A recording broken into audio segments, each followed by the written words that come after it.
Assalamualaikum warahmatullahi wabarakatuh.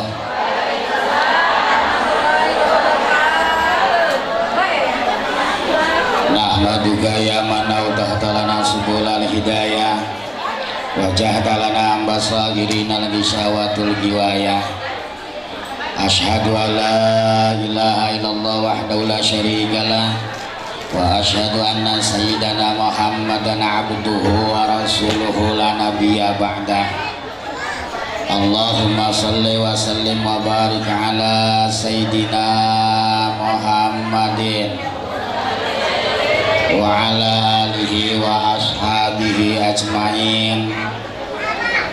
Amma ba'du, faqala Allah subhanahu wa ta'ala, qalu subhanaka la ilma lana illa ma 'allamtana innaka antal alimul hakim. Wa qala Rasulullah sallallahu alaihi wasallam, man ahabba yusatalahu fi rizqihi wa yunsalahu fi atarihi falyasir rahimahu. Sadaqallahul azim wa sadaqa rasuluhun nabil habibul karim wa nahnu ala dhalika minasyahidin wa syakirin walhamdulillahi rabbil alamin. Ibu-ibu semuanya yang semoga kita selalu dirahmati oleh Allah subhanahu wa ta'ala, dan mudah-mudahan dengan silaturahim kita pada kesempatan pagi hari ini, yang sakit mudah-mudahan biar cepat sembuhnya, yang punya utang biar kepada bayar utangnya, yang belum punya anak mudah-mudahan punya anak, yang udah punya anak beranak lagi.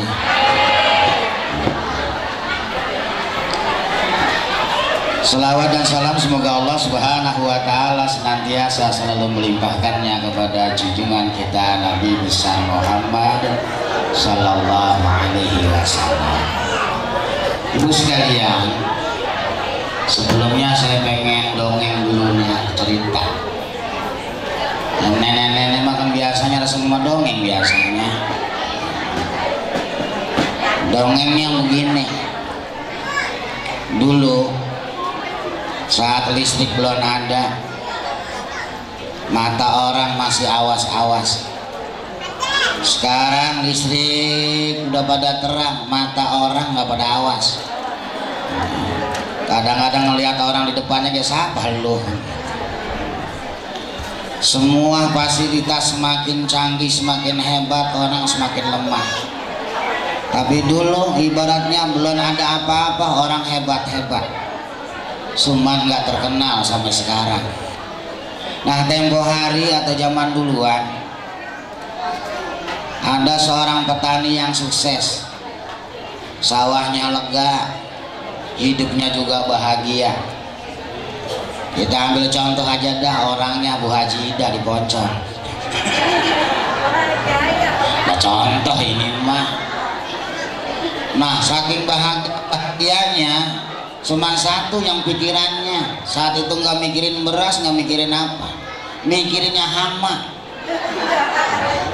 Orang sawahnya lega, dia mah mikirinnya tikus. Ini siang malam jadi pikiran. Lama-lama kepikiran juga. Padahal dia banyak piaraannya. Entok punya, ayam punya, embe punya, bahkan sapi juga punya orang. Nah, akhirnya apa? Karena ulahnya si tikus ini jadi pikiran. Tikus bukan saja menyerang di sawah, di rumah juga diserang, bahkan nasi juga diserang. Orang dulu naruh nasinya di lemari, digantung. Ya digantung gitu. Tikus bisa naik gantungan, padahal tikus nggak pada sekolah, pintar. Akhirnya Pak Hajinya bikin perangkap, bagaimana ini tikus bisa masuk perangkap, bisa mati. Karena kalau diracun nggak mati tuh tikus, pintar. Nggak mau makan tuh, tebang diambuin doang. Tahu tikus juga. Soalnya ada yang makan duluan, temennya kelepek-kelepek, dia nggak jadi tuh. Temen gua yang makan kelepek-kelepek, makanya dia lewat. Nah ya perangkat-perangkat pada saat bikin perangkat, Pak Haji ini tanya sama yang lain, Pak Haji bikin apa? Bikin perangkat tikus. Tikus rupanya dengar, waduh bikin perangkat buah nih. Ngedengar tuh tikus. Tikus juga ada kupingnya ya, kayak kupingnya mah. Nah akhirnya si tikus ngadu sama ayam, ya itu Pak Haji bikin perangkap buat saya ya. Kata si ayah, lah urusan lu itu mah, lu si bader. Tuh kata si ayah. Pengaduan si tikus nggak didengar sama si ayah. Kemudian tikus ngadu lagi sama kambing sama mbek. Mbek, tuh Pak Haji harus bikin perangkap buat saya mbek. Kata si mbek, lah itu mah urusan lu bukan urusan gua. Lu kata si mbek. Nah kemudian tikus ngadu lagi sama sampai Pak Haji bikin perangkap buat saya, tolongin aku saya, help me. Ya, tikus bisa ngomong bahasa Inggris, help me. Nah kemudian apa pengaduan si tikus tidak juga didengar oleh sampai urusan lo, udah pasrah si tikus. Pasrah. Akhirnya dia nggak keluar saat itu malamnya. Pak Haji bikin perangkap. Sore dipasang. Pas malam-malam perangkapnya ada punya kerotak. Kata Bu Haji Ida nih tikus kena nih biangnya kali. Nah saat itu kan belum ada listrik, masih lampu. Disuluin tuh perangkapnya. Ternyata bukan tikus yang kena, ular. Kena ular mah panjang. Akhirnya Bu Haji Ida dicatok ular. Akhirnya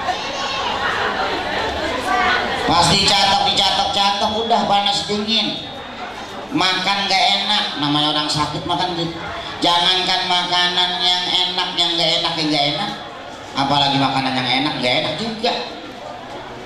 Akhirnya mikir-mikir sehari 2 hari, ngomong bapaknya, Pak ini mulut asem baik, makan gak enak, kali kalau motong ayam enak Pak.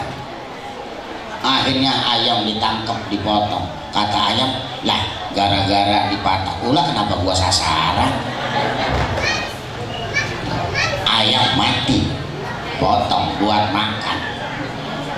Besok-besoknya lagi alhamdulillah anaknya kumpul, keluarganya kumpul. Nah kalau kumpul keluarga ini nggak ada launya, akhirnya embek dipotong juga. Kata embek, lah kenapa gua jadi sasaran? Besok-besoknya alhamdulillah Bu Haji tidak sembuh dari gigitan ular. Syukuran dia. Ngundang Majelis Taklim Al Hidayah, ngundang Majelis Taklim Nurul Huda, undang semuanya. Lau nggak ada, sampai dipotong. Akhirnya habis tuh. Ayam mati, kambing mati, sapi juga. Yang hidup tikus. Nah dari cerita ini tadi kita sedih juga mendengar Bu Lurah ngomong bahasa terakhir yang ngomong bahasanya. Ini majelis adalah tanggung jawab kita semuanya. Bukan berarti misalnya Bu Lurah misalnya nggak ngaji, kita nggak ngaji semuanya. Ini udah bagus. Dan ini juga majelis taklim bukan tanggung jawab buah haji neneng aja, tanggung jawab kita bareng-bareng. Sekalipun Bu Lurah ada, Bu Ustazah ada, kita nggak pada datang, lah pada melongo dia. Iya pada tidur. Ini tugas dan tanggung jawab kita semuanya. Syukur-syukur majelis taklim Al Hidayahnya rame penuh sama orang. Kemudian majelis taklim sana di Puracala juga penuh sama orang, di perumahan juga penuh sama orang. Saking penuhnya keluar nggak ada yang ngaji. Ini termasuk luar biasa, banyak yang ngaji. Kayak kalau yang rutinitasnya di musola mustahil, paling yang ngaji 5 orang 10 orang itu gede nenek-nenek melulu. Semakin tiap bulan nenek-nenek hilang satu. Ngaji 10, bulan ini masih ada, besok nenek-nenek hilang satu. Bulan depannya lagi satu lagi hilang. Lah karena udah innalillahi wa inna ilaihi raji'un. Jadi taklim tugas kita semuanya. Syukur-syukur kita semuanya pinter semuanya. Kalau pinter nggak butuh majelis taklim udah. Kalau semuanya kita pinter semuanya nggak butuh majelis taklim, udah bagian kita ngajar semuanya. Udah kemana kita kena masih butuh majelis taklim. Kalau nggak begini kita nggak kumpul. Kalau nggak begini kita nggak ketemu sama Bu Lurah. Kalau nggak begini kita nggak ketemu sama Bu Ustazah. Kalau nggak begini kita nggak ketemu sama sama tetangga. Kita semuanya pada sibuk semuanya. Saking sibuknya tahu apa yang dikerjain itu. Pagi-pagi udah nyuci, pagi-pagi udah masak, tengah hari masak lagi, makan lagi, sore masak lagi, makan lagi, malam tidur, pagi-pagi bangun lagi, masak lagi. Tahu-tahu umur udah tua. Kita belum kemana-mana, masih di sini. Tapi tenaga kita terkuras. Saking terkurasnya akhirnya nih rutinitas kita, apalagi rutinitas ibu-ibu nggak kemana-mana, di rumah aja udah capek, apalagi keluar. Makanya alhamdulillah dengan adanya majelis taklim, ibu-ibu bisa dandan. Coba kalau nggak ada pengajian, nggak ada dandan ibu-ibu. Pokoknya mah di rumah mah pakaian apa adanya, emblah-embleh biasa, pakai daster biasa. Lagi perawan-perawannya mah cakep-cakep banget ini. Udah pada punya cucu, pada embleh-embleh. Untung ada majelis taklim jadi dandan. Udah kayak lebaran kita. Dulu orang apa dandan lebaran doang dulu. Setahun sekali beli baju ke lebaran doang. Sekarang majelis taklim banyak, alhamdulillah seragam kita banyak. Yang puyeng bapaknya. Yang puyeng. Ada bapak-bapak pernah cerita sama saya, Ustadz udah istri saya mas saya larang ngaji.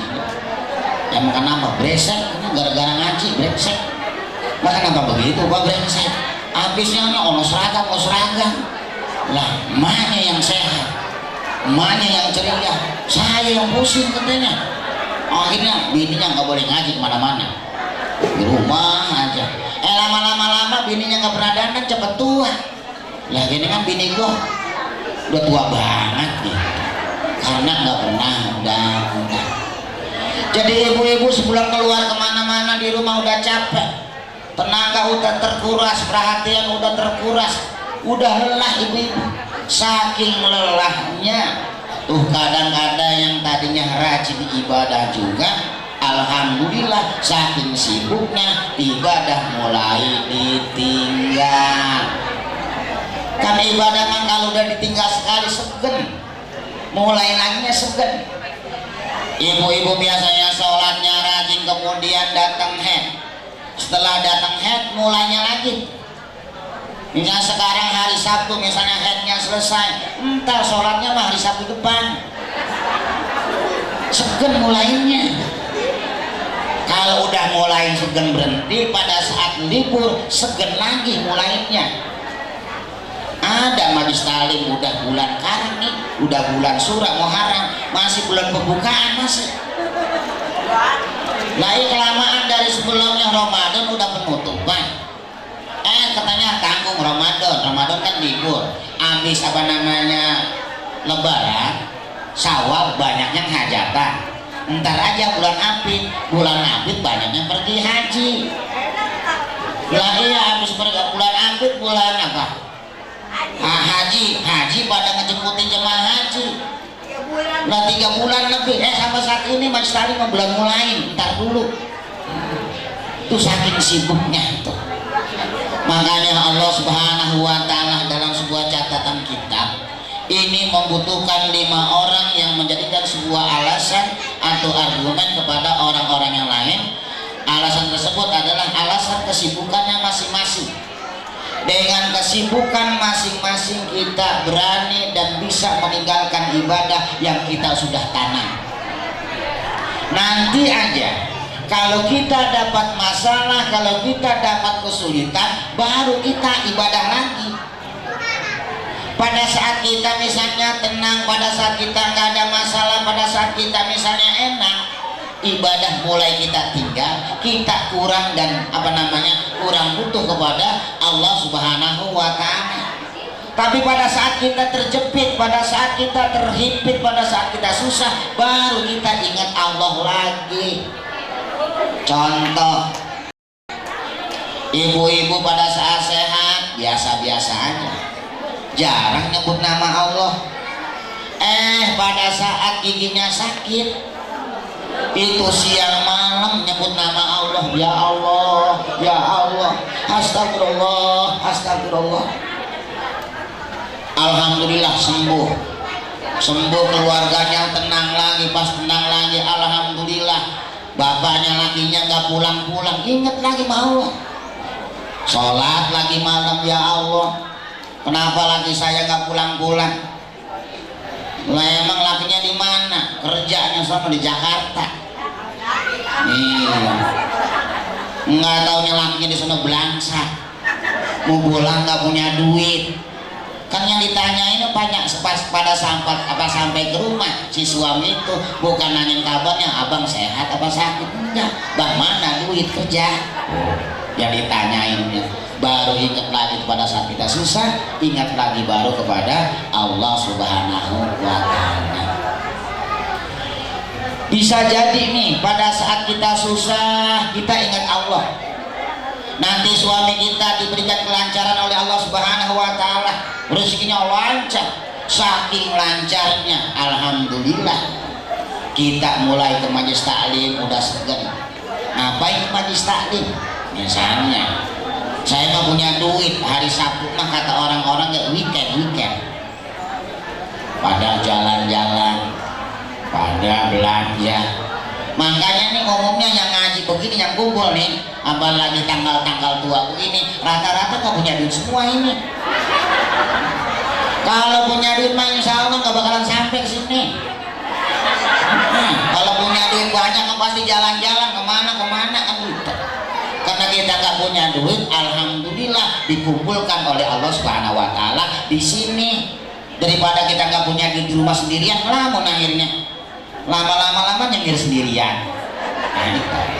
Makanya alhamdulillah ntar nggak punya duit lagi kita kumpul di sono, ntar kamu nggak punya duit lagi kumpul di sono. Alhamdulillah kita masih ada hiburan. Kalau nggak ada majelis taklim bisa jadi orang cepet tua mati sebelum waktunya, bisa jadi gitu.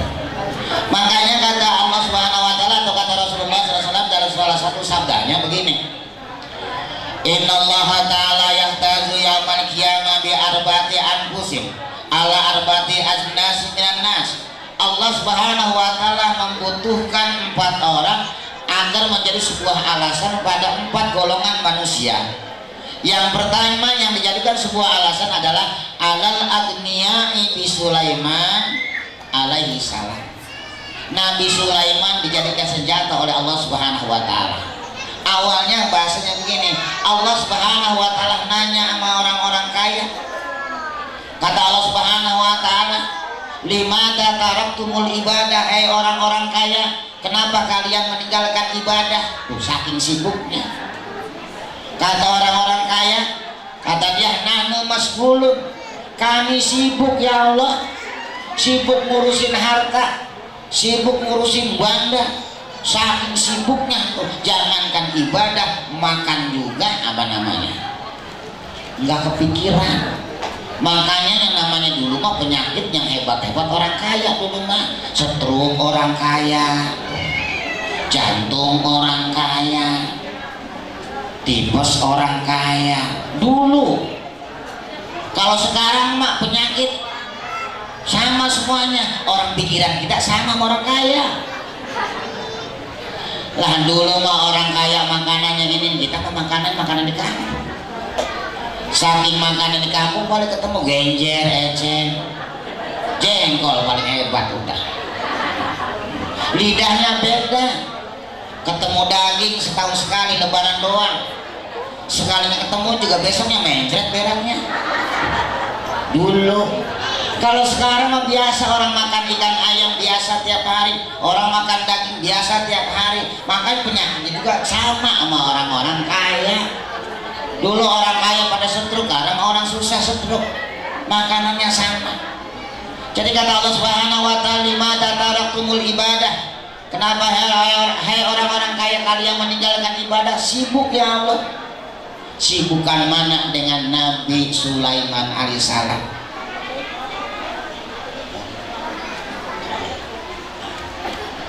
Maafin ya. Ngomong mati ada yang mati.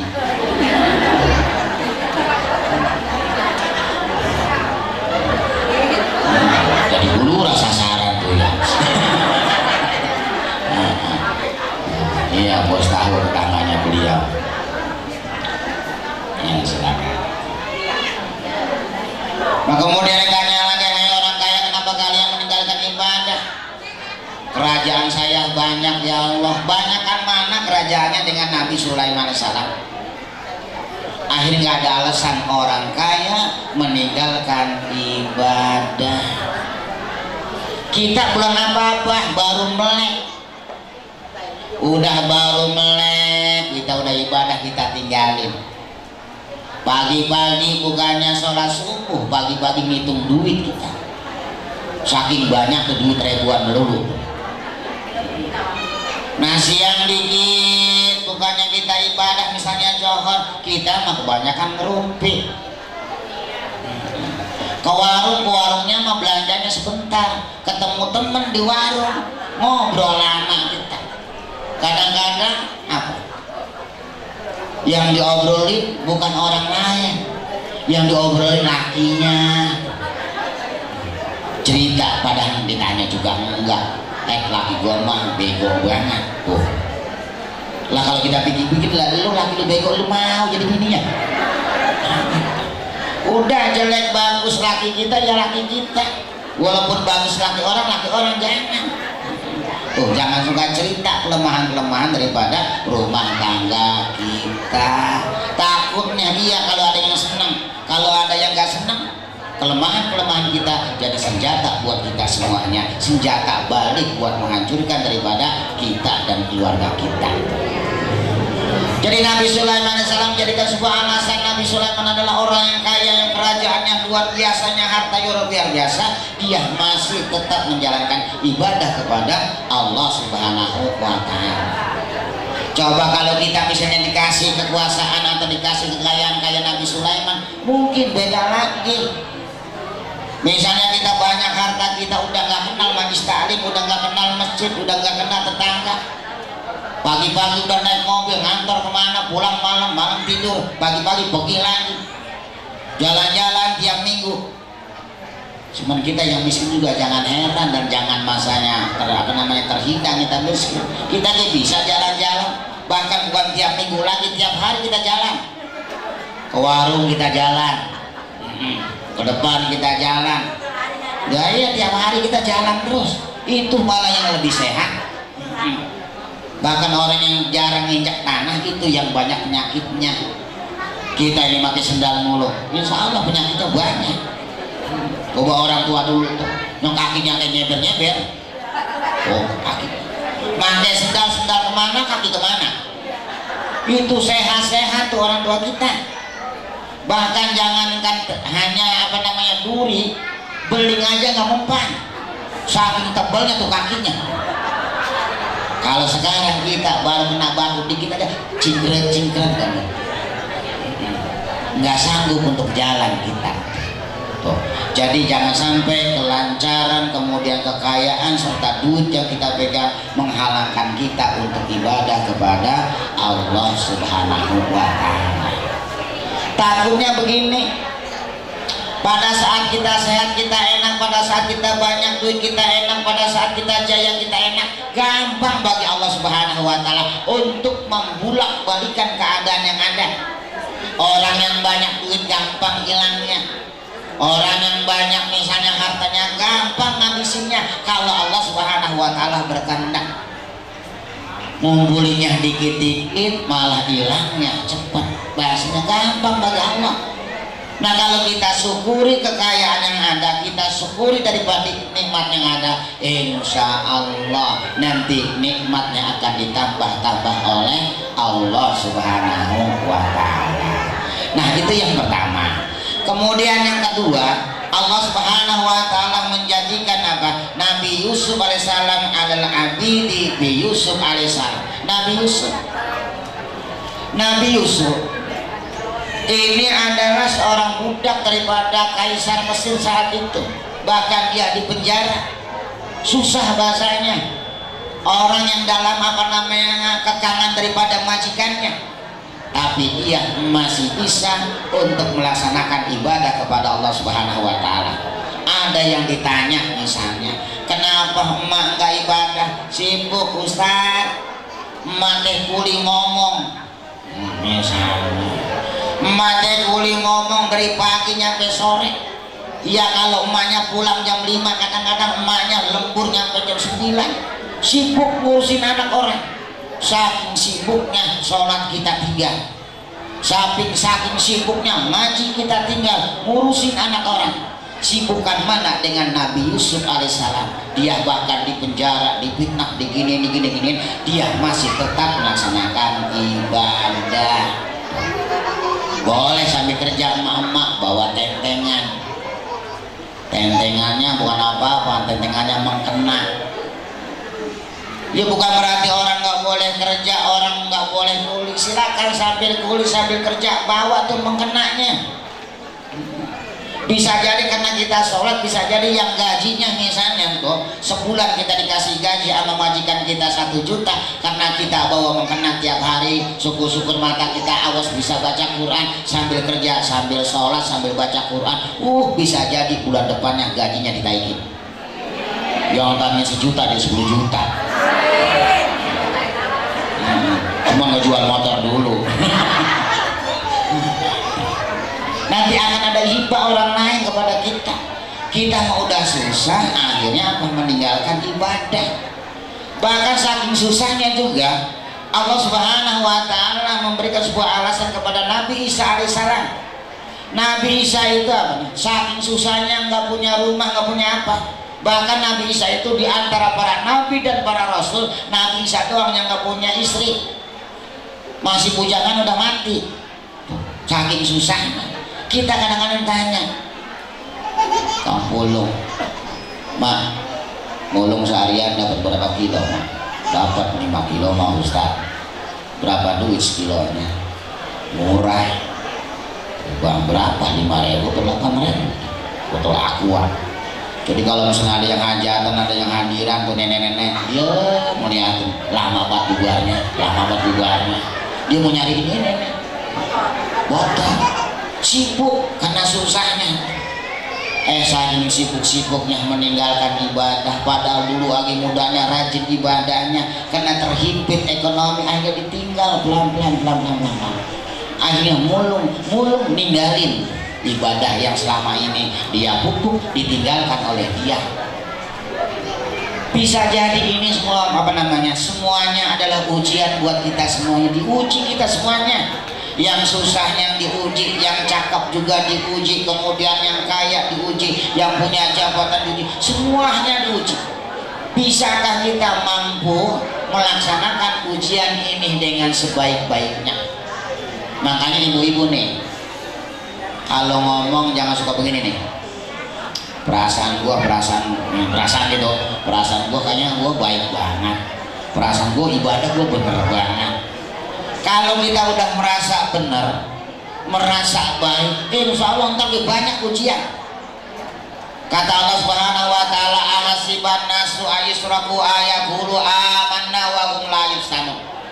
Apakah manusia itu mengira setelah dia ngomong saya akan menjadi baik, saya akan benar, saya akan sholat, saya akan zakat, saya akan qiyamul lail, pada saat itu seiring dengan omongannya ujian akan ada. Coba dah praktekin dah. Misalnya ntar malam dah nih, Ntar malam saya niat, nanti malam saya ingin bangun sholat malam. Dari sore udah minum kopi supaya gak ngantuk. Minum kopi ceritanya. Pas jam 9 tidur. Alhamdulillah jam 2:30 bangun. Pas bangun kebetulan sepi banget. Pas kita mau wudhu teh celungak-celinguk, ini sepi amat, ini pada kemana orang? Ya pada tidur lain. Timbul iseng, karena timbul iseng nggak jadi itu, tapi kencing mau berani itu. Wudhu dingin ada aja, pas wudhu dingin amat, nah habis wudhu apa namanya kayak kedinginan masih singkrakan gitu. Karena dingin jejingkrakan kurang keringat, alhamdulillah gerah lapar. Ada nasi ya dicomot tuh, ada bekas goreng jengkol bocah dimakan juga masalah. Habis makan ada 2-3 suap ngantuk.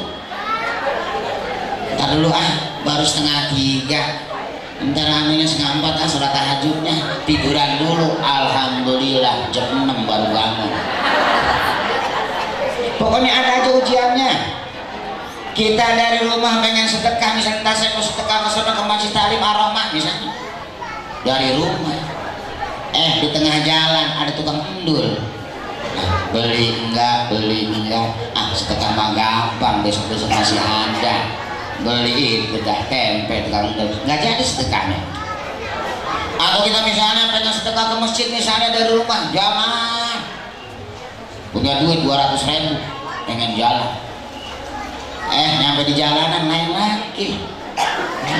Pas jalanan ada tukang emas, ya nih emas yang 88 karat laku, beli emas.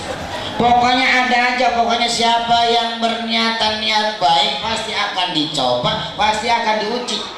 Makanya kalau apa-apa mau sodako jangan ngeliatin duit. Kita di dompet di duit nih, misalnya ada 100 ribuan, ada 50 ribuan, ada 20 ribuan, ada 10 ribuan, ada 5.000, ada 2.000, ada 1.000. Misalnya kita punya duit itu dari laki kita, kalau sedekah udah ambil yang mana ke, jangan dilihat. Nah kalau dilihat pas kepegang 100.000, jangan. Ini mah buat beli baju. Nah 50.000, ini juga jangan.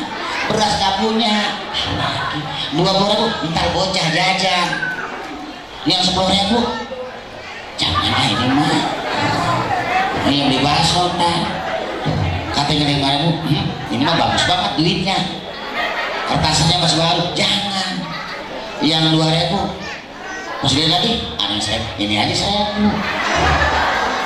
Tadi di kotak kardus duitnya 1.000-an mulai itu, nggak ada yang merah pisan. Ada yang merah bekas apa, mainan anak yang muronan tuh, spidol anaknya tulisan 1.000 atau tulisan merahnya kita. Jadi kalau mulai apa udah, begitu juga dengan ibadah udah kita paksain. Jangan udah apa yang kita bisa buru-buru kita kerjain, jangan nunggu entar. Sekarang masih muda gua, ntar sembayang mah kalau udah nenek-nenek. Iya kalau nyampe nenek-nenek, maka kita bersyukur banget. Kalau nenek-nenek mah luar biasa nih. Mama kita yang umur 60 tahun ke atas sudah luar biasa, dia mah berhasil jadi orang muda, berhasil, tua masih ada. Kita yang muda belum tentu tua kan, belum tentu nyampe kita mah. Makanya nenek-nenek yang aki-aki yang 70 tahun ke atas luar biasa, dia ibadah misalnya, sungguh luar biasa. Kita mah belum tentu. Kan banyak orang yang masih mudanya ibadahnya luar biasa, ntar udah tuanya kena susah ini masalah, akhirnya ibadah ditinggal sama dia. Ujung-ujungannya ntar apa namanya, di akhir hayatnya juga gak ibadah. Makanya ukuran orang nih, ukuran penyakit ntar di atas 40 tahun. Kalau umur 40 tahun dia rajin ibadah, rajin taklim, insya Allah sampai tuanya juga rajin ibadah dan rajin taklim. Kalau umur 40 tahun masih segen ibadah, apalagi taklim, senengnya belanja. Namanya belanja mah nggak dipelajari pinter-pinter, nggak ada gurunya kayak hebat-hebat. Namanya belanja mah. Kalau umur 40 tahun nggak senang sama ibadah, nggak senang sama ngaji, insya Allah sampai tuanya juga nggak bakalan senang dia. Ukurannya sama. Kalau umur 40 tahun kan itu udah pada sehatnya, puncak kesehatan kita 40 tahun nih. Ntar kalau 40 tahun lewat udah penyakit. 40 tahun, 41 tahun berarti satu penyakit nginep. 45 berarti 5 biji yang nginep. Kalau umur 50 tahun berarti 10 biji penyakit yang ada dalam tubuh kita nih. Kalau umur kita misalnya 60 tahun udah 20 jenis penyakit. Makanya tanda-tandanya kita ditegur oleh Allah Subhanahu wa taala agar kita kembali kepada Allah Subhanahu wa taala banyak. Di antaranya nih, kalau udah tua, udah nenek-nenek, tangannya pada begini nih. Dan dek nih ngambil ini deh kue mau nyuap bukan mengulut. Anak-anak kayak ibu ada kan gitu, saking dredeknya. Ini deh teguran Allah Subhanahu wa taala. Jangan terlalu banyak megang-megang yang lain. Udah megang tas BG, megang apa ke. Maksudnya dunia lepasin dikit-dikit.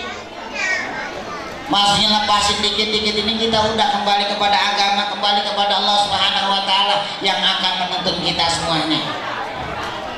Kenapa yang tua-tua matanya agak ragu? Mata nggak kelihatan.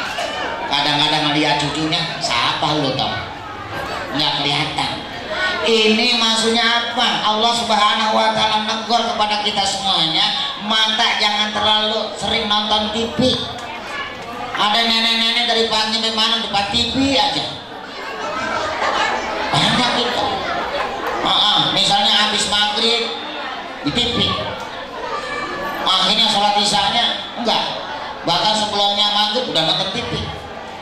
Maksudnya mata udah agak lamur, jangan suka banyak ngeliatin orang.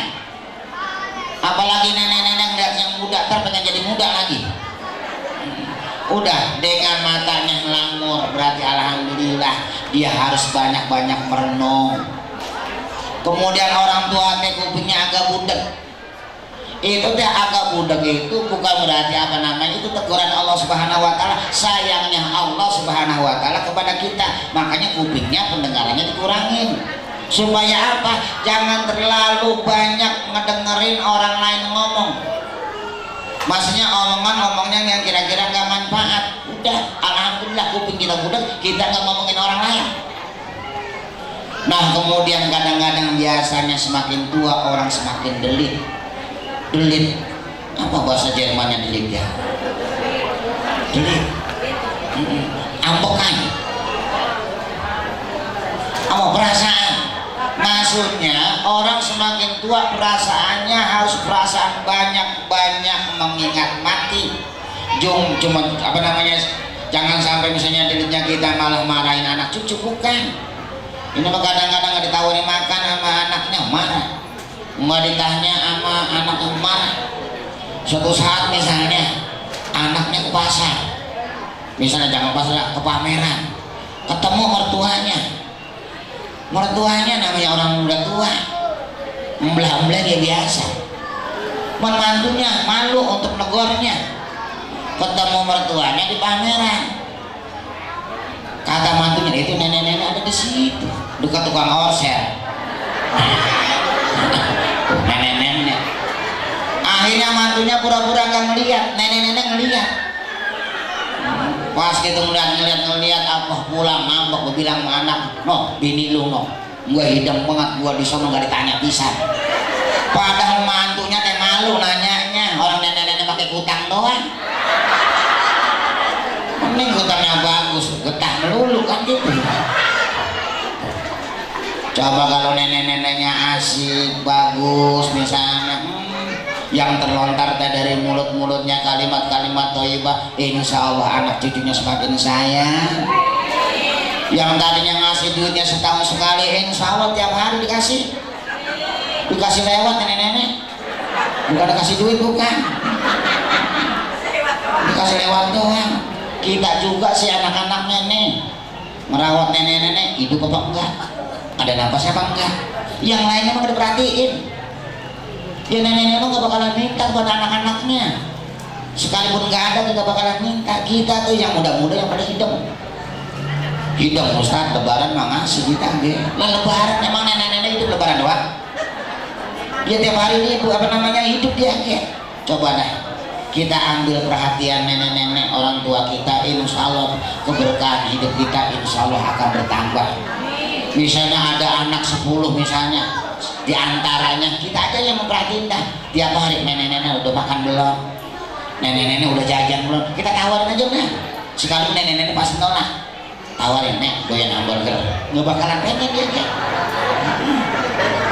Nek beli itu ya nek, beli hotdog, gak ngerti gue mau hotdog. Coba kalau tanya apa ditawarin tuh, combro sama misro, doyan. Jangan nenek-nenek ditawarin kebab, gak bakalan paham dia. Tuh. Kalau nenek-nenek diperhatiin tuh tiap harinya, insya Allah tuh nanti karomah orang tua itu sendiri akan kumpulnya kepada kita semuanya. Sekalipun anaknya ada 10, turunnya kepada kita semuanya. Nanti kalau anak-anaknya misalnya tahu semuanya nih, semuanya berlomba-lomba semuanya untuk memperhatikan nenek-nenek, insya Allah anaknya juga berkah semuanya. Jadi kalau misalnya ada orang tua kita yang sakit apa, jangan andel-andelan. Oh no, yang paling tua atau yang paling tua, lu aja talangin dulu. Gue mau banyak urusan lagi di luar pas ngobel deh. Minjem kemana tuh bang? Minjem kemana? Ntar yang bayar siapa? Yang bayar lu. Lalu yang minjem masanya kan kita.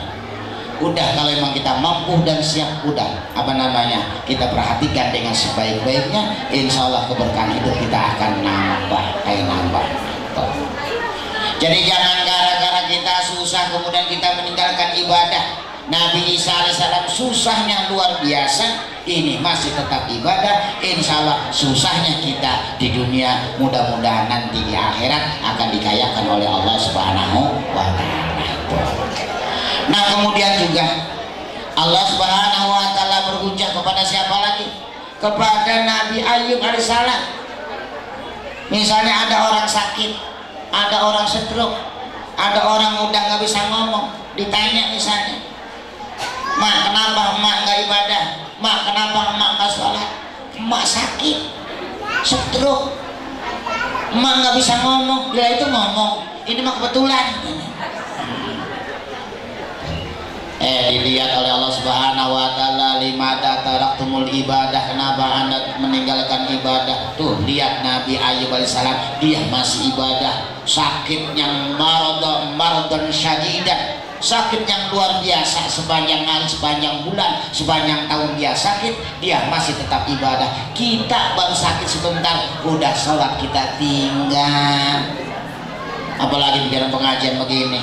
Makanya besok-besok di majlis taklim jangan suka dipanggilin mak-mak ogohan. Kalau ngaji udah selawatannya ganti udah. Kalau perlu pas selawatnya gini, umuman siapa yang ngaji ntar pulang bawa beras, pasti banyak tuh. Ketua majlis taklimnya kerjasamanya sama RT, ada beras raskin. Iya, nggak ada karang bayang. Kali kalau kita misalnya ntar besok rezeki kita banyak, kita dari rumah datang ke majlis taklim kita bawa beras. Pokoknya siapa yang masuk ke majlis taklim dapat beras 2 liter. Insya Allah majlis taklim penuh. Berebut, nggak apa-apa, awal berebut dulu, lama-lama ngaji. Kan kebanyakan kita bukan ngasih, kebanyakan kita begini. Kita banyakan nedeng. Kalau masih muda nedeng wajar. Udah dewasa masih nedeng baik. Udah nenek-nenek masih nedeng aja. Yang bagus ngasih. Kalau kita ngasih semuanya insya Allah tuh buktinya kemarin bulan Ramadan zakat fitrah, padahal kita ngasih cuma 3 liter lebih tuh ya, 1 kepala itu luar biasa. Nenek-nenek beras semuanya, tapi tetap kayak nenek-nenek nggak makan berasnya. Anaknya udah datang untuk lebaran, ada yang 3 hari, ada yang seminggu nginep di rumah nenek-nenek, otomatis berarti itu yang dimasak.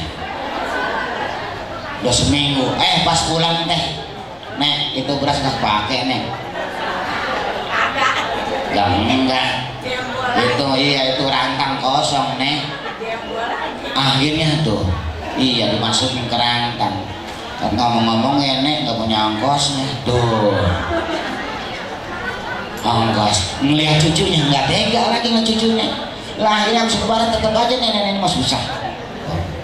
Itu zakat fitrah yang setahun sekali aja 3 liter aja berkah nenek-nenek. Di mana-mana selagi masih ada nenek-nenek, luar biasa. Dari sono ngasih, dari sono ngasih. Itu coba kalau tiap bulan kita begitu dah, insya Allah keberkahan akan nampak. Makanya kalau kita biasa ngasih, insya Allah rezeki juga akan ditambah oleh Allah Subhanahu wa Ta'ala. Kita ngasih apa aja sebisanya, kayak sebisanya dan semampunya. Kita ingin ngasih besar karena besar nggak ada yang kecil udah kecil aja. Nah begitu juga pada saat Nabi Ayub alaihissalam, apa namanya, bukan berarti dia pengen disembuhkan oleh Allah Subhanahu wa Ta'ala, padahal dia seorang nabi. Pada saat misalnya dia sakit, dia munajat kepada Allah Subhanahu wa Ta'ala, pasti dia akan disembuhkan oleh Allah Subhanahu wa Ta'ala. Cuma Nabi Ayub pengen merasakan bagaimana rasanya sakit, bertahun-tahun tuh sakit, tapi tetap melaksanakan ibadah. Kita baru bilang sedikit udah puyang sedikit, mak sholat, gua lagi puyang banget lagi nggak sholat mak. Apalagi kita misalnya mama suatu saat penyakit akan menghadang kita semuanya, kita pada stroke semuanya. Stroke alhamdulillah misalnya adanya 2 tahun 3 tahun, otomatis orang yang stroke itu sendiri tidak bisa melaksanakan ibadah kalau tidak ada apa namanya yang ngebimbingnya, atau gurunya atau tadinya dia nggak ngaji. Kata dia yang namanya ibadah sholat harus diri aja, padahal nggak demikian. Sholat bisa berdiri, kemudian sholat juga bisa duduk, sholat juga bisa tiduran. Kalau nggak bisa berwudu, bisa bertayamum. Karena kita nggak ngaji, nggak talim, bertayamumnya nggak tahu. Akhirnya kita nggak boleh mandi nih sama dokter bangun sakit. Kita pengen sholat, kata ustadz katanya kalau sholat orang sakit sama tayamum. Lah akhirnya ngumpulin abu yang banyak, ngumpulin abu-abu sember, akhirnya diguyur dari atas ke bawah. Bukan begitu, ada tata caranya. Kita aja yang sering ngaji kadang-kadang praktek tayamum masih bingung kita. Sama halnya kita biasa istinja dengan air. Suatu saat Allah Subhanahu wa Ta'ala memberikan kita duit banyak pada umroh semuanya. Kita naik kapal nih ceritanya nih. Pas naik kapal kita pengen kencing di kapal. Namanya kencing mah nggak bisa ditahan. Kalau lapar bisa tahan. Kalau kencing malah ditahan, bro kita sakit. Kita kencing di kapal. Ini bagaimana ceboknya tuh? Karena kita ada tali boleh cebok pakai tisu. Tuh. Pakai tisu. Kita yang namanya biasanya ceboknya pakai air, nggak biasa kita. Perasaan kita pasang belum cebok baik kita nih. Tuh. Coba kalau dipraktekin sekali-kali kita sakit, tayamum. Kemudian bagaimana misalnya tayamum di kapal? Kadang-kadang karena nggak biasa nyari keran di kapal, nggak ada keran di kapal. Kita pengen wudhu lah nggak bisa wudhu. Tayamum nyari abunya nggak bisa. Ada jok kapal juga ada joknya bangkunya. Nah tayamumnya di situ. Nah kita bisanya begitu karena kita ada taklimnya. Kalau nggak ada taklimnya udah kita apa namanya nggak bisa sholat, dan sholat kita pasti kita tinggal. Pokoknya sholat mah tidak ada alasan kecuali 2 boleh kita tinggalin nih. Kalau pusing kondangan nggak ada alasan. Kebanyakan kita gara-gara kondangan apa nah? Boleh kita meninggalkan sholat hanya 2. 1, kalau kita lupa. Boleh kita meninggalkan sholat saking asiknya kondangan, lupa sama sholat, boleh kita tinggalin. Syukur-syukur lupa terus kita gak ingat-ingat. Gila. Keduanya kalau kita ketiduran, habis sholat maghrib kita capek tidur blok, bangun-bangun subuh sholat isya bablas. Atau pulang dari sini nih misalnya kita jam 11-nya kena capek, kekenyangan makan lontong. Nyampe rumah udah buka jilbab, duduk di depan apa namanya kipas angin, itu apa namanya melenyap kata dia. jam 11 setengah 12 melenyap, bangun-bangun setengah 4 melenyap 4 jam, sholat johor ketiduran, boleh kita tinggalin, syukur-syukur gak bangun-bangun, udah gak sholat kita. Selain itu nggak boleh ditinggalin. Cuman kadang-kadang kita kepancing juga. Kita ke sawah misalnya, ada yang masih ke sawah nandur sambil bawa tudung cetok, bawa mengkena, paling diledek sama teman, ngaji baru 2 hari belagu banget loh. Lah nggak apa-apa, kita praktekin. Udah kita sholatnya di mana nih ya? Musola jauh, ada di Galengan, kita sholat di Galengan. Ini kalau udah bisa begini luar biasa. Kayaknya nggak ada ya? Ada kayaknya. Ini mah dongeng kali ya. Kalau di mana-mana ada. Kalau orang sembahyang begini, di Galengan jadi. Yang ngelihat itu terharu, ya Allah, ini nenek-nenek soleha amat. Ke sawah sambil nandur sambil sholat. Coba di mana rumahnya dicari. Pas ketemu udah nenek-nenek besok jangan ke sawah lagi, kehidupan kedepannya dijamin sama saya, besok berangkat umroh nek, tuh rezekinya tuh ada baik, kayak ada jalan ada jannah. Cuman kita mah kadang-kadang gak yakin sih sama Allah, doa gak yakin. Baca doa misalnya doa selamat, Allahumma inna nas'aluka selamatan bidin wal afiyata bil jasad wa ziyadatan bi ilmi wa barakatan rezeki. Terus nanya sebenarnya doa ya, iya doa apa itu, doa selamat, yakin nih kabul mau nggak tahu, coba diyakinin nama dalam diri kita, insya Allah doa kita akan diijabah oleh Allah Subhanahu wa Ta'ala. Jadi pada saat sakit juga tetap ibadah, jangan sampai keluar. Makanya orang sakit mah insya Allah tuh dosa-dosanya akan diangkat oleh Allah Subhanahu wa Ta'ala. Makanya terbalik, kadang-kadang kita kalau ngeliat sakit nih, kita ngeliat ada orang sakit, ini orang sakit, kita yang doa mudah-mudahannya biar cepat sembuh sehat, umumnya gitu. Besok-besok kita balik, kita ngejenguk orang sakit ngedoain kita, Bu doain kami semuanya biar pada sehat semuanya. Kenapa bisa begitu? Karena yang sakit ini dosanya tuh banyak yang diampunin oleh Allah Subhanahu wa Ta'ala, beda dengan orang yang sehat. Nah, kenapa demikian? Nih, pada saat ada orang sakit, minimal ada 4 malaikat yang silaturahmi ke dia. Si A sakit, 4 malaikat yang pertama tuh cabut tuh raut wajahnya, kecerahan wajahnya cabut. Makanya orang sakit mah pada pasti semuanya. Kemudian malaikat yang kedua tuh cabut tenaganya, walaupun badannya gede nggak ada tenaganya. Yang ketiganya lagi tuh cabut tuh selera makannya. Orang sakit mah nggak ada yang makan gembul. Kita kadang-kadang pas sakit kita bawain makanan nggak bakalan dimakan yang sakit. Bahkan kita walaupun kita bawa pisang, bawa anggur, tetap aja habis buahan mah, habis sama yang nemenin. Yang sakit mah nggak bakalan makan, asem semuanya. Dan malaikat yang keempat tuh tahan dosa-dosanya. Nah ntar kalau bahasa Jermannya memayu tuh, memayu nih. Bahasa Indonesia memayu apa itu? Ya bahasa Jerman dah memayu. Kata malaikat itu apa namanya? Tadi raut wajahnya, tenaganya, rasanya balikin lagi. Yang tadinya raut wajahnya pasti, kemudian mulai agak sembuh, baru dah wajahnya ada darahnya. Kemudian tadinya nggak ada tenaga, bisa ada tenaganya. Yang tadinya mulutnya apa-apa pahit jadi enak. Makanya orang habis bangun sakit mah makan apa aja enak itu. Jangankan ada lauknya, enggak ada lauknya juga enak.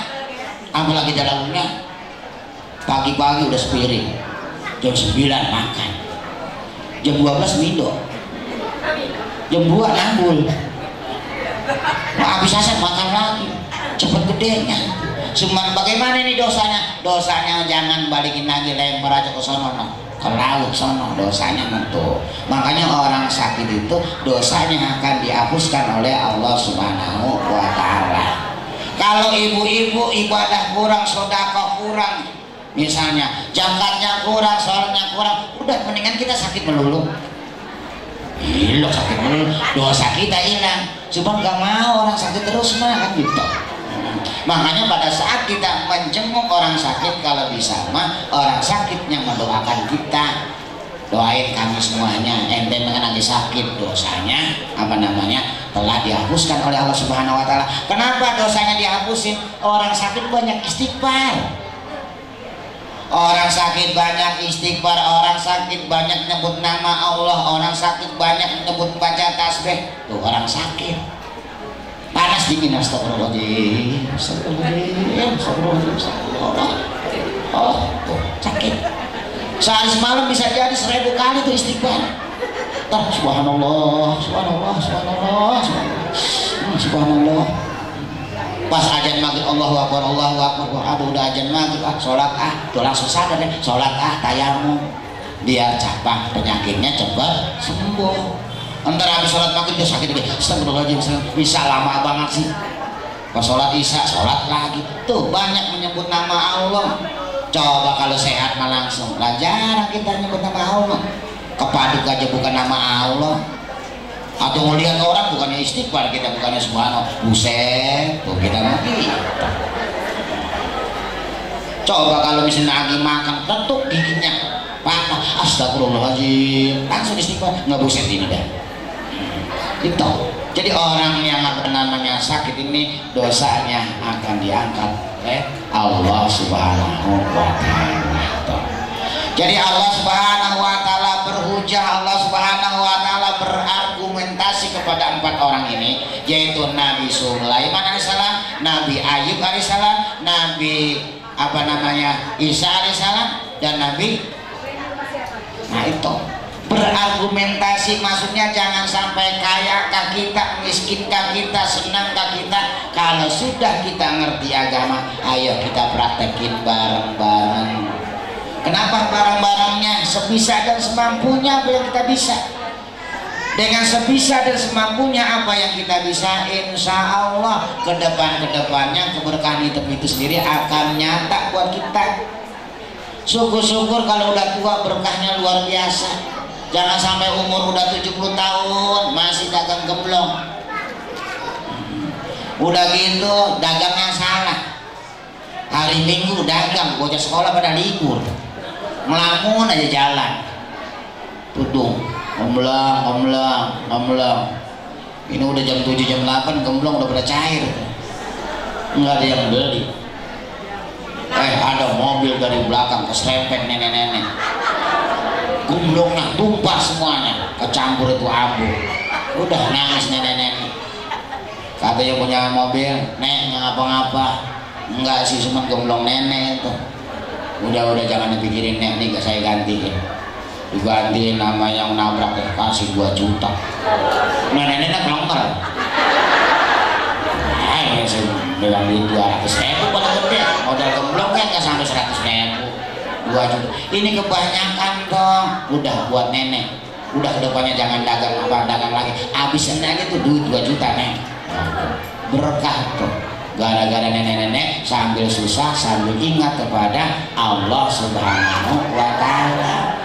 Makanya pada saat kita susah jangan banyak melamun. Seharusnya banyak merenung. Udah kita susah sambil nyanyi ge. Kali kalau baca selawat ngeribet dah. Kalau kita baca lagi susah udah baca tasbih dah. Subhanallah walhamdulillah wala ilaha illallah wallahu akbar wala haula wala quwata illa billahil aliyyil azim. Kata bapaknya, namanya senang banget. Subhanallah walhamdulillah wala ilaha illallah wallahu akbar wala haula wala quwata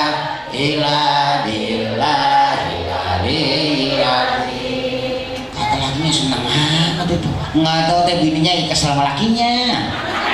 Subhanallah gitu kan kita. Udah jangan ngomel, jangan. Laki diomelin nggak pulang-pulang tanya. Udah susah udah. Misalnya mau masak ada beras, udah baca aja deh doa Nabi, apa namanya, Nabi Adam. Rabbana ya Rabbana zolamna anfusana wa ilam taghfir lana wa tarhamna lanakunanna minal khasirin. Rabbana ya Rabbana zolamna anfusana wa ilam wa tarhamna lanakunanna minal khasirin. Masak nggak kerasa mateng, sambil sedih, sedihnya kelewat. Astagfirullah Rabbal baraya, astagfirullah minal khataya, astagfirullah Rabbal baraya, astagfirullah minal khataya. Kalau dibaca malam bagus banget, apalagi di gerimis kita baca tiap malam. Bisa jadi ada orang kaya lewat di rumah kita, lewat ini kayaknya. Kalau saya lewat di sini ada ibu-ibu malam mau ngajak terus, kayaknya susah banget kan ibu-ibu. Besok dah pagi-pagi bertandang bertamu, assalamualaikum sana. Ibu kalau malam suka itu ya. Lah kau tahu, enggak suka lewat saya sekitar 2:30 jam 3. Kalau dia lewat dia denger sedih. Saya juga Bu mendengarnya, ingat ibu saya di kampung. Iya, emang kenapa Bu? Mau najat terus? Enggak cerita orangnya susah. Pulang-pulang seorang kaya ninggalin bungkusan. Nggak tahu bungkusannya luar biasa. Ada duit, ada baju, ada apa. Tuh. Jadi nanti kalau yang kita ikhlas ibadah kepada Allah Subhanahu wa taala, Allah yang akan balas, Allah yang akan ganjar. Sekalipun menurut otak kita ini mustahil, insya Allah ada jalan keluarnya. Maksudnya Allah Subhanahu wa taala yang paham tentang kita, Allah Subhanahu wa taala yang ngerti tentang kita. Nanti Allah Subhanahu wa taala yang akan memindahkan derajat kita kepada sebuah derajat yang lebih bagus lagi buat kita semuanya. Kalau ibadah kitanya benar, ibadah kita, perasaan kita benar banget, pelajari lagi. Kata kita ibadah kita bagus banget, pelajari lagi. Kalau ibadah sholat wudhu aja kadang-kadang kita belum benar. Coba kalau guru-guru kita dulu kalau ngajarin wudhu nih, kalau tangan bulan masuk ke sini nih, bulan disangka wudhu kita, disentil kayak gitu. Ini teh tangan benar-benar masuk ke sini nih, dikorek-korek ke sini, ke sini, benar-benar. Coba sekarang saking hebatnya, jangankan kuping, kaki aja nggak dicuci sama kita, karena ada keran saya begini baik kita, udah, mau begini, udah, nggak tahu mama di sininya bulan basah, tuh bulan basah udah aja kita sholat. Allah Akbar. Sholat kita bertahun-tahun begitu, bisa jadi tuh munajat kita belum diijabah oleh Allah Subhanahu wa taala. Karena kenapa? Wudhunya kita belum rapi. Sekarang rapi. Ada temen di sini sambil ngobrol mana? Ntar kondangan jam berapa? Enggak, misalnya habis wudhu langsung doa asyhadu alla ilaha illallah wa Muhammad Rasulullah SAW. Allahumma ij'alni minat tawabin waj'alni minat mutatahhirin waj'alni min ibadika sholihin. Jarang dibaca itu. Sekalipun dibaca kadang-kadang kita misalnya kalau di sana madam kiblat ke sana aja. Allahumma ij'alni minat tawabin waj'alni min ibadika. Padahal sunnahnya bukan begitu, bukan ke sana, doanya malah ke atas tuh sunnahnya. Ke atas. bukan kesana. Makanya kita apa namanya pahamnya gara-gara ngaji. Kadang-kadang kita sholat begitu tuh, dulu mau praktek sholat beratin. Kadang-kadang kaki kita nggak pada itu menekuk tuh. Kalau misalnya sujud, tangan harus ke sono semuanya, nggak boleh bengkok. Kemudian kaki juga harus ke sono semuanya. Kadang-kadang kita nggak diperhatiin. Apalagi yang badannya gede-gede mana? Kadang-kadang kakinya pada bengkak. Yang gemuk nih nggak pada bisa enak begini ini ya. Gila gitu. Gemuk juga kalau biasa ngaji, insya Allah bisa. Kalau nggak biasa ngaji, mulai lebar baik itu. Udah ditarik begini, lebar lagi. Coba dah, sholat kita perhatiin dah. Nah pada saat sujud juga sama tuh, kaki kita tekuk semuanya, madep sono semuanya, madep kiblat semuanya. Ini mau kaki kemana, tangan kemana, jidat kemana, udahan pikiran mau kemana-mana. Nah sholatnya yang benar, apa ibadahnya yang benar, kondisi apapun tetap kita ibadah. Jangan kita sakit kita tinggalin ibadah, jangan sampai kita jalan-jalan ninggalin ibadah gara-gara nganter anak, nganter cucu renang, sholat kita tinggal. Anak cucu jalan-jalan kemana-kemana, kita yang nganter, alhamdulillah. Di samping makanan kita bawa, makanan juga dibawa sama kita, cuma dipakai mah enggak. Nyampe sono ribet, kayak ribet mah gitu. Udah sholat mah Allah memaklum ini tuh, katanya Allah maklum. Emang Allah mau maklum, yang merewel mah ustaz.